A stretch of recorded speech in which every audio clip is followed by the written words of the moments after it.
Suspense.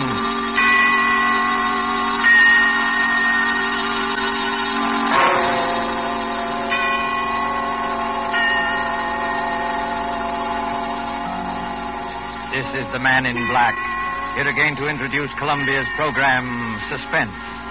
Our distinguished stars tonight are two of the world's acknowledged masters of the art of suspense. They are Mr. Charles Laughton and Miss Elsa Lanchester. Mr. Laughton, who will soon be seen in the Metro-Goldwyn-Mayer picture, The Man from Down Under, is here to play a remarkable character created by England's noted thriller author, Agatha Christie. A mild-mannered character whose initials were ABC, and about whom revolved a series of savage murders, all neatly and alphabetically arranged. ABC was stamped upon all his belongings, those being his rightful initials. And ABC was stamped, too, upon the large railway timetable he always carried.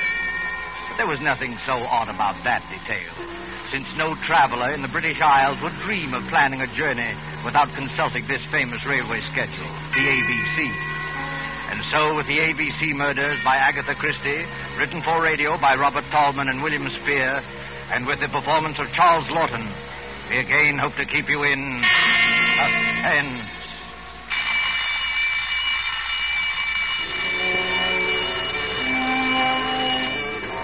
When the time for closing bell rang in the public library, Alexander Bonaparte Cust started, picked up his battered briefcase with the almost faded initials ABC, closed the book he had been reading, and shuffled over to the librarian's desk. It's a most interesting book, librarian. I should like to come back sometime and read another chapter of it, if I may. Quite. Yes, Mr. Clark. Can I help you, sir? No hurry. Well, I'll be going along now. Thank you. Rum little chap, that. What do you think he was reading? Studies in epileptic somnambulism. Medical stuff, eh? Oh, I say, the little fellow left his briefcase. I'll catch him at the door. I say, sir, just a moment. You left something. Oh, dear, it's my briefcase. I'm terribly sorry. I seem to be getting more and more forgetful lately. Why, only the other day I left it on the counter in a tobacco shop. Lucky you have those initials. Not many people with the initials ABC sticks in your mind. What do you mean by that, sir? Well, after all, they're the first three letters of the alphabet. Practically the first thing we learn, you know, isn't it? Our ABC. Don't mention those letters to me. They brought bad luck to me in more ways than one. Really? How's that? Well, I used to be a travelling salesman, and I used to carry one of those railway timetables in my pocket, the threepenny kind, in which they list the towns and all the railroads alphabetically. Oh, of course. Printed right on the cover, isn't it? ABC. Yes, that's right. So, well, stockings was my line, sir. I did door-to-door selling. Whenever I finished one town, out would come that timetable, and I'd look up the next stop on my route. I got sick of the sight of that ABC railway guide, I can tell you, sir. It was like a symbol of failure to me. One dingy little town after another, and all listed in that railway guide with ABC printed on the cover. My own initials staring out at me from every newsstand and every dirty little railroad station in the Midlands. Oh, come on. It couldn't have been as bad as all that. Matter of fact, I never noticed it till I began to get the headaches. Oh, you suffer from headaches? Yes. Have you seen a doctor about it? Oh, no. I wouldn't want to see a doctor about it. I already know what brings them on. Well, if you'd rather not talk about it... Oh, no, it isn't that at all, sir. It was just such a long time ago. During the last war, in fact, Chateau Thierry. Chateau Thierry? Oh, I see. What a coincidence. I was in the thick of that myself. Well, yes, we must get together for a drink one day to talk over old times. Franklin Clark is my name. Oh, I'm pleased to meet you, Mr. Clark. My name's Cust. Alexander Bonaparte Cust. Well, they must have expected great things of you, giving you a name like that. I'm afraid they did, Mr. Clark, yes. I'm very much afraid they did.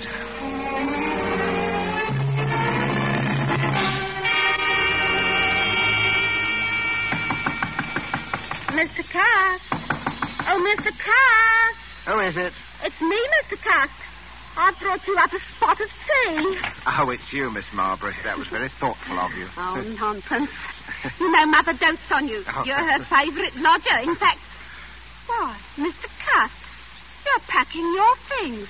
You're not leaving us, are you? Oh, no, I'm just taking a little trip over the bank holiday, you know. Now, don't try to deceive me, Mr. Cust.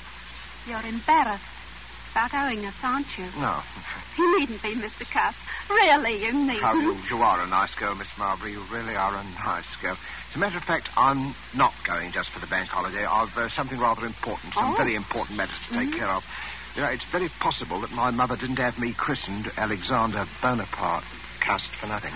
Oh, have you got a position, Mr. Cutt? Well... What is it? Well... Oh, come, Mr. Cutt. You can tell me, can't you? Well, Miss Lily, I can tell you this much. I shall be travelling quite a lot. In fact, where did I leave that ABC Railroad guide? Oh, yes, here it is. First stop, Andover. Andover? That's not very far. No, but I must be getting on if I don't want to miss that train. Now, let me see. Have I got everything? There's my spectacles and my overcoat, my typewriter, my walking stick. Did I ever tell you the history of this walking stick, Miss Marbury? It's a Scottish piece, very old. It's always it's antique. You know, they used to kill people with these back in the days of the old clan wars in Scotland. I wonder how many heads this one has bashed in. Mr. Cutt. Oh, please, what a terrible way to talk. Yes, I'm sorry, Miss Marbury. I am a little bit surprised at myself talking like that. It must be my new job. It's gone to my head a bit. That's it. It's gone to me head. Have you got an aspirin by any chance? I've got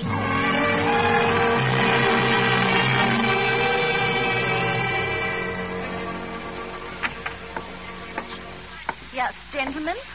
What'll it be? Packet of cornflakes for me. Yes, sir. And the other gentleman? 3 Havanas, the shilling cigars. Havanas? You gentlemen must be up from London. That's right. Is that your name on the window of this shop? That's right, sir. Olivia Asher. Been in business right here in Andover and right here in St. Andrew's Place for 20 years. All A's. Andover, St. Andrew's Place, and Asher. Funny, ain't it? Never so much as crossed my mind before. Well, Mrs. Asher, we're from Scotland Yard. We have reason to believe there may be a homicidal maniac at large in Andover. God, blimey. We don't want to frighten you, Mrs. Asher. For all we know, this may be just a practical joke. You see, we received an anonymous letter, typewritten, and signed ABC. ABC? This murderer, if there's anything in his story, is planning a series of murders. His mania seems to be centered on the alphabet. If he follows his plan through, his first murder will be committed in Andover, and the victim will be a person whose name begins with an A. The Lord help me, sir. You don't think... We don't think anything. Scotland Yard has taken its precautions. Oh, a woman takes a terrible chance. There's probably nothing to be alarmed about, but it won't hurt to keep a sharp lookout. Who's next on your list, Mackenzie? Next is Arthur Atwood. All right. Let's be on our way, then. Good day, madam.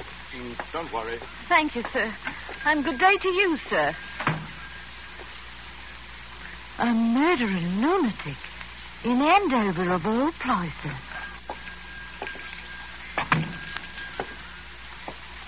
Yes, sir. What'll it be for you, sir? Please? That'll be 1 and 6, sir. I said that'll be... Oh, no!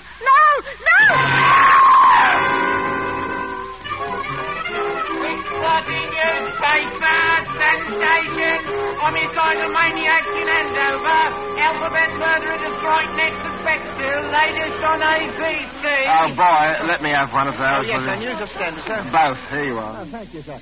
6:30 newspaper, sensation.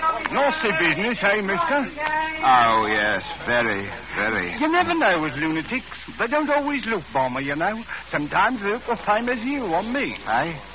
Yes, I suppose they do. Oh, it's a fact. Sometimes it's the war unhinged them. Never been right since. Yes, I expect you're right. You know, I don't hold with wars. I hope this will be the last. You don't hold with wars, eh? Well, young man, I don't hold with plague and sleeping sickness and famine and cancer, but they happen all the same. And murder happens all the same. They can't prevent them. Well, I'm sorry, sir.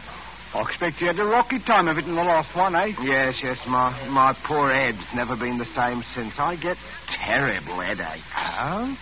Well, I'm sorry about that, sir. Sometimes I hardly know what I'm doing. You don't say. I forget things. You know, for instance, I could have sworn I had an ABC railway guide in my pocket an hour ago. Do you know they found one of them ABC railway guides on the poor tobacconist lady that he murdered? Who? Him. ABC, whoever he is. Maybe he don't know himself. Ever stop to think of that? Maybe he's so bum he don't remember. I wonder. Bexhill, did he say Bexhill? That's my train. Well, goodbye, young man. Goodbye. 6:30 newspaper, sensation, homicidal lunatic to strike strike again. Police tracing typewriter on which murder notes were written to strike at Bexhill. Latest on ABC Alphabet Murderer.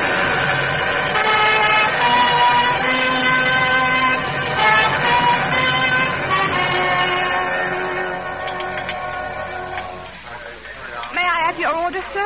Well, I don't think I'll have the ham for breakfast. Yes, I think I'll have the mutton pie. One mutton pie. Yes, sir. What's the matter with you? You're trembling, young woman. Is something wrong? Oh, sir, if you only knew. I have to walk home tonight after they close up here. And there ain't hardly a light in Benson Terrace where I live. Benson Terrace in Bexhill? Yes, sir. You're afraid of the ABC murderer, aren't you? He follows the alphabet, don't he? That was the way he done in Andover. Hey, and does your name begin with a B? Barnard's my name. Mary Barnard. Oh, dear me, Miss Barnard. Well, I don't like to appear forward. Well, anyway, I'm old enough to be your father. Would it make you feel easier if I saw you home tonight? Oh, you don't know, sir. You just don't know what it would mean. Oh, well, what time do they close up here? At 9 o'clock. All right, I'll wait outside for you. At 9 o'clock? All right.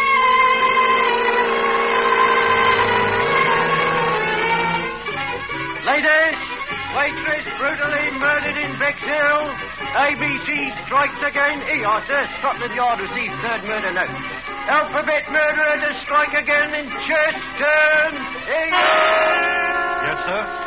Third class, single, to Cheston.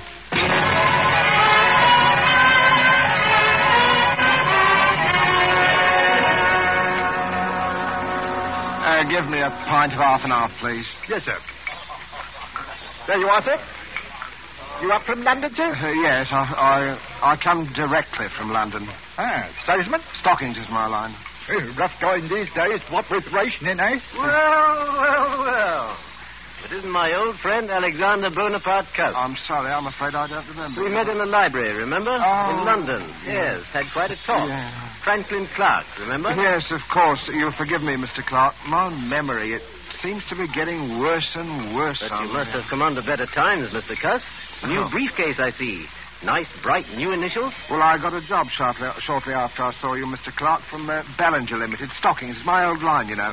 But to tell you the truth, I haven't been doing very well. Oh, those headaches again? Yes, the headaches. And the murders. The murders have upset me something terrible. Oh, why, you're shaking like a leaf, man. No. Hey, Jonathan, a brandy for Mr. Cuss. He Thank needs you, it. sir. The trouble with you, Cuss, is you're inclined to be morbid. I remember that book you were reading the day we met, stuff about epilepsy. Well, it might be epilepsy, mightn't it? What? Well, they discharged me from the army before the war ended.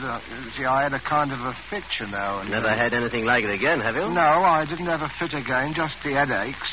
I forget what happens, hours at a time. Do you know, once I was sitting in a station waiting room and a newsboy came by and I bought a paper from him, and it was all about that first murder in Andover. It said the police had got another note, another typewritten note, Mr. Clark, and the murderer was going to strike next in Bexhill.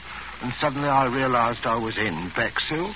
And I'd been in Andover the day before when the first murder happened. Well, how did you happen to go from Andover to Bexhill? Well, that's the way I'm supposed to go, on my route, selling the stockings.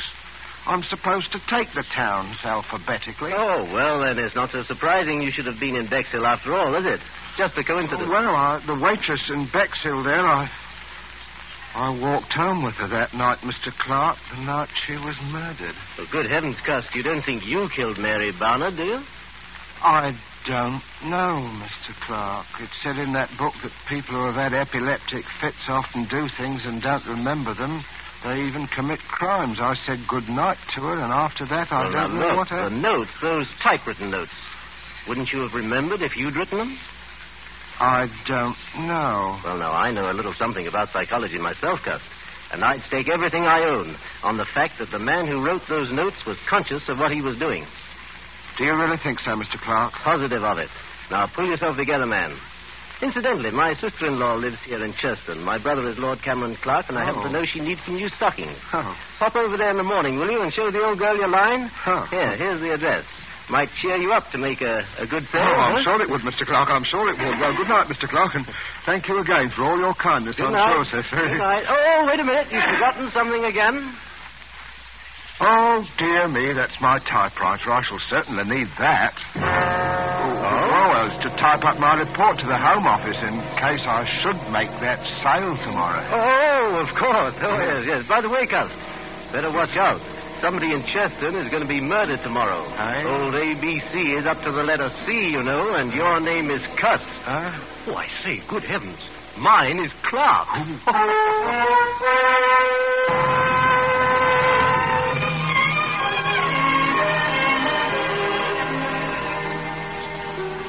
Well, thank you again for your generous order, Lady Clark. I hope you'll be pleased.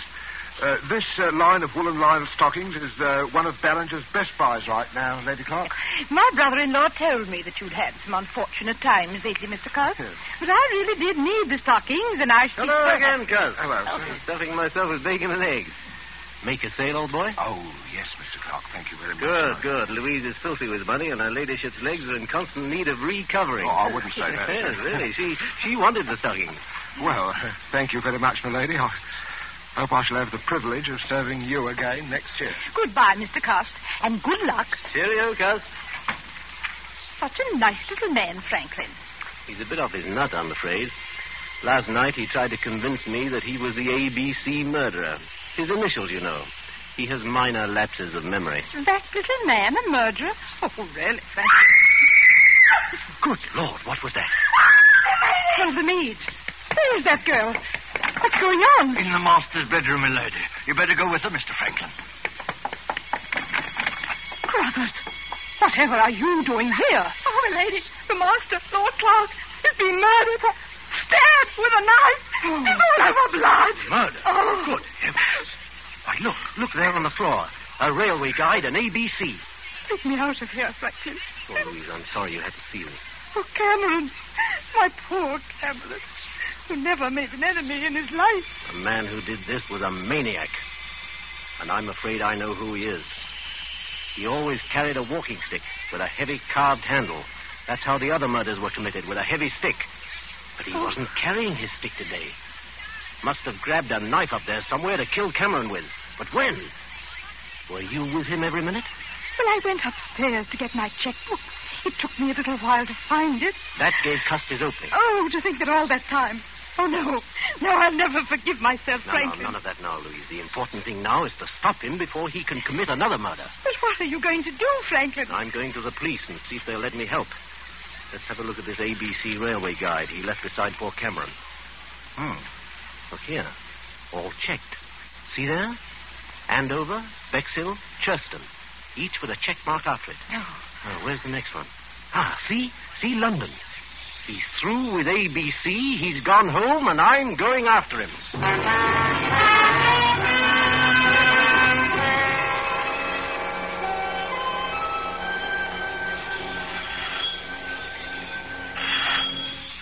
Yes? Well, Mr. Cuss, come in. Whatever kept you away so long? Miss Lily, I've got to talk to you alone. Oh, well, I'll go up with you. I want to show you the new curtains I put up in your room anyway. Oh, you are a nice girl, Miss Lily, really are a Yeah, nice let me girl. carry one of these, Mr. Cuss, the typewriter. No, I'll carry my own things, thank you. Oh, Mr. Cuss, you're trembling. Oh, dear, you do look a fright. Look, I'm going to try to get you a hot foot bath. No, not now, please. Not now, Miss Lily. There's no time for it. What is it, Mr. Cuss? Close the door and lock it. Are you in some trouble, Mr. Cuss? I'm in terrible trouble, Miss Lily. I want you to hear the story first from me. You're the only one who has ever been my friend. Oh, I've had a lonely life, Miss Lily. Oh, poor Mr. Cuss. Poor Mr. Cuss. That's what they always say about me. Poor Mr. Cuss. I thought you were Oh, different. don't take on so, Mr. Cuss. It was only a manner Oh, of you speaking. don't need to worry. I'm all right now. I never get two spells in one day. Spells? Mr. Cuss, I don't understand. What Well, you heard of the ABC murders? Shocking affairs. But, Mr. Cuss, why are Miss you Lily, saying... the police will be here at any minute. Please let me finish. I don't want you to think harshly of me, Miss Lily. I didn't plan it ahead. My instructions told me where to go. Some people can't help what they do. There are diseases. Epilepsy, for instance. You do things you don't remember. You commit crimes. And I'm like that. Oh, Mr. Cuss, I can't believe it. When I was a child, Miss Lily, they used to badger me about my name. My mother worshipped strength. She named me after the strongest people she knew about in history. Alexander and Bonaparte. But nobody ever called me by those names. They called me ABC. ABC. I used to dream I was boiling in a kettle of alphabet soup. I was a terrible disappointment to my mother. Mr. Cust, you're unsettled and tired. You've got to hear me out, Miss Lily. Oh, Now, listen to me, Miss Lily. I could have been a hero once in the army in the last war. I was happy. I could have made something of myself. Then I started getting the headache. You must hear me out, Miss Lily. I started forgetting things after they discharged me from the army. Shock, they called it. I used to have dreams. I was a great ruler. The destiny of men was in my hands. I had the power over them of life and death. Let me go. Oh, please let me go. First, there was Andover, that tobacconist. I can't even remember what she looked like. Then there was Bexhill. I walked home with a waitress from the station restaurant. She was murdered, too. In Cheston, I sold a dozen pair of stockings to a lady, and while she was upstairs getting her checkbook, her husband was murdered on the floor where I was waiting. And now I've come back here. Maybe the alphabet charm is over. Or is it? This is London. L. Your name is Lily. Are you trying to frighten me, Mr. Cust? I am trying to convince you. You, murderer? I'd soon believe it. Your own mother. What about this? Look at it. Oh, no. Look closely at it. I found it in my briefcase when I came on the train, Miss Lily. This knife murdered a man in Churchton just 3 hours ago. No!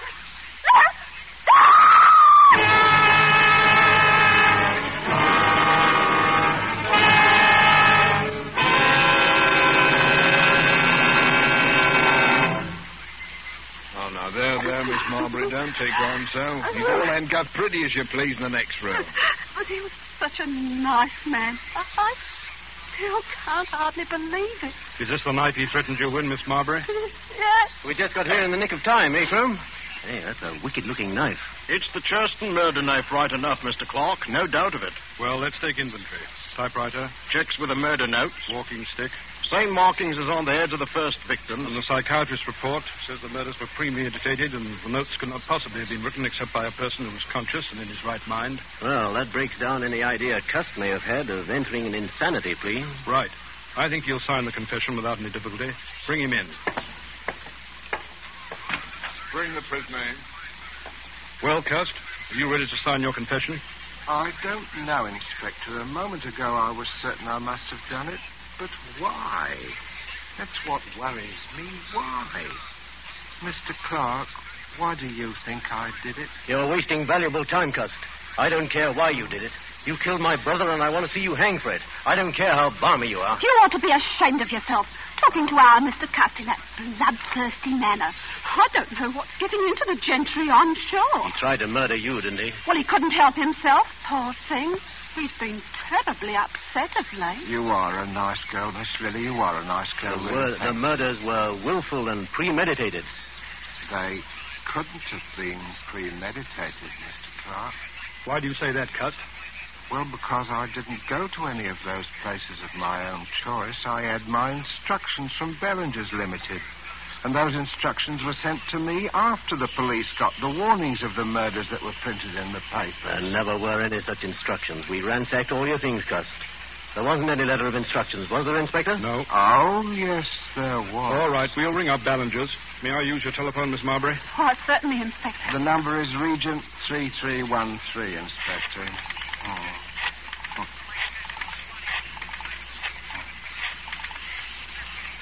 Ballinger's? Are you there? Put me on to personnel. Oh, Mac, start packing those exhibits, will you? All right. Crone speaking, Scotland Yard. But what day did you employ a commercial traveler named Alexander Bonaparte Cust? No, Cust. A.B. Cust. Initials A.B.C. Yes? Never employed by you. You're absolutely certain? Did you send a man to Andover or Bexhill last week? Not on your route. Thank you. That's all I wanted to know. Too bad, Cust. I guess this knocks out your last ghost of a chance, doesn't it? No, Mr. Clark.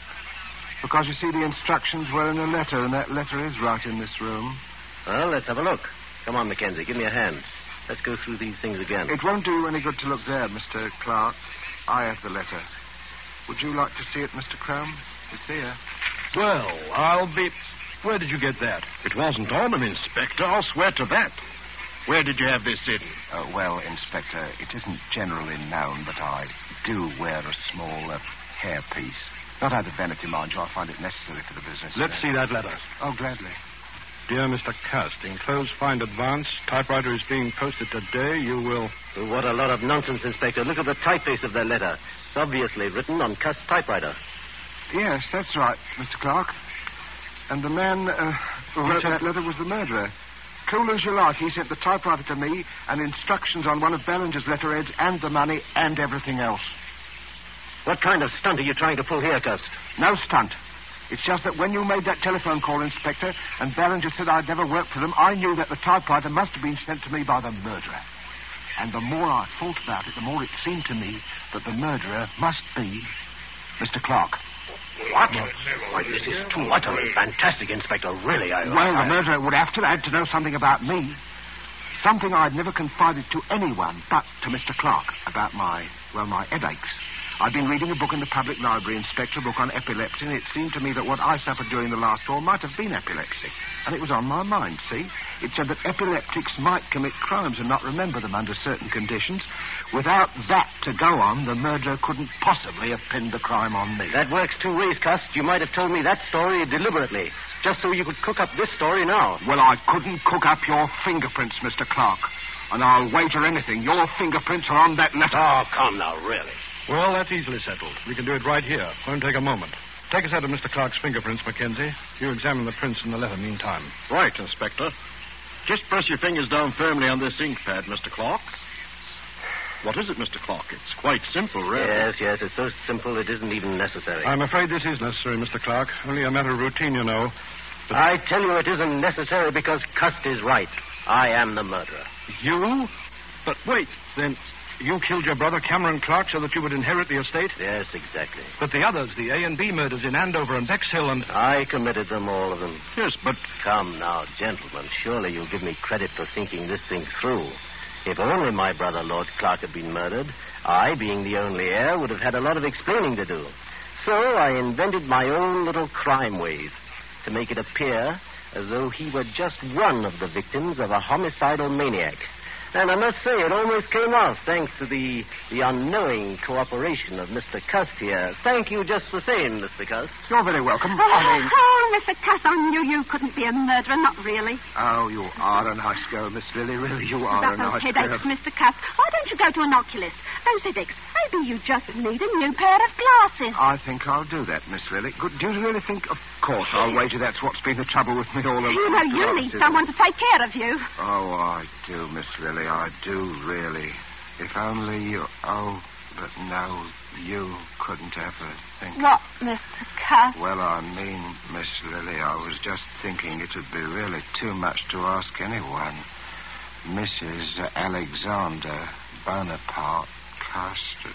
No. But when we're married, please don't wear that toupee. It's very conspicuous. Oh, you are a nice girl, Miss Lily. Really, you are. I do hope people won't call you Mrs. ABC.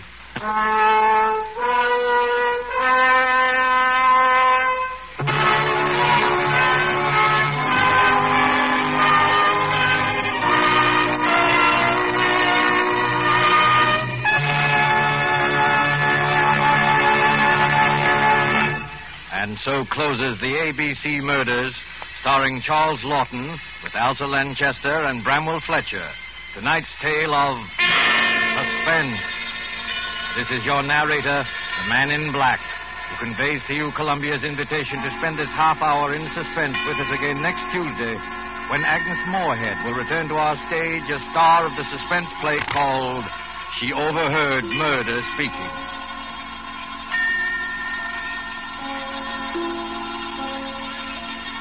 Producer of these broadcasts is William Spear, who with Ted Bliss, the director, Lud Gluskin and Lucian Mahowick, conductor and composer, and Robert Tolman, the radio author, collaborated on tonight's Suspense.